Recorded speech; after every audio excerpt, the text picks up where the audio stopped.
Vous avez un coup de cœur, Eva, vous m'avez dit avant d'arriver dans le studio, pour un documentaire diffusé ce week-end. Oui, alors pour être plus exact, c'est un coup de stupéfaction parce que j'ai découvert grâce à Canal+, une histoire absolument incroyable, inimaginable. Le documentaire s'appelle Kaiser, le plus grand footballeur n'ayant jamais joué au foot. Eh bien, ça résume parfaitement l'histoire de Carlos Henrique, dit Kaiser, footballeur dans les années 80 et 90. Au Brésil. Enfin, quand je dis footballeur, je me trompe. Écoutez comment lui se décrit. C'est l'histoire d'un non-joueur de foot. C'est l'expression que j'utilise. Un non-joueur de foot. Je n'ai jamais joué, jamais marqué, jamais tiré. C'est pas l'histoire d'une star, d'un type qui a tout réussi, non. C'est l'histoire d'un non-joueur de foot. Vous comprenez ? Et ce garçon est passé par les 4 plus grands clubs de foot de Rio. Il a joué dans des dizaines de clubs. Il a été professionnel sans jamais toucher un ballon. Il était nul, il voulait surtout pas jouer.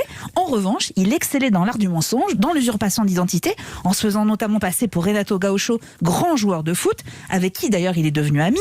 Mais donc la question c'est comment on fait pour ne pas jouer ? Alors dans sa panoplie, on trouve les fausses blessures, beaucoup de fausses blessures. Une grand-mère qui meurt très souvent, des disparitions, et puis ça.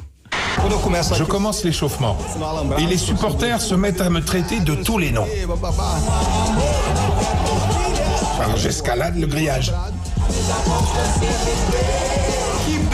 Et il se bat avec un supporter. Et je prends un carton rouge.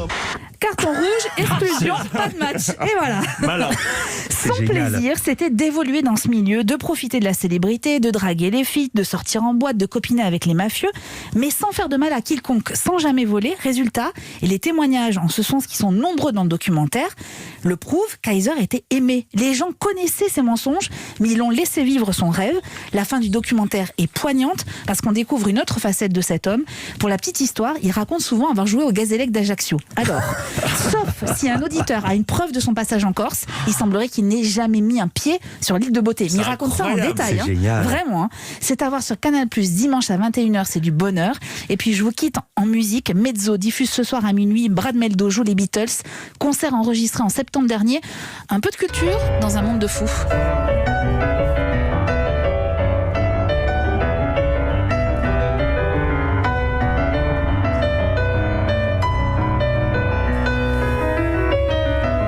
C'est un vrai pianiste. Lui, c'est joué. Lui, c'est un vrai pianiste. C'est absolument passionnant. J'ai qu'une envie, c'est d'être dimanche soir. C'est incroyable. Et voir Kaiser à 21h sur Canal+. Merci beaucoup, Eva Rock. Merci beaucoup, Bertrand Chameroy. Et bonne année, Bertrand. Bonne santé.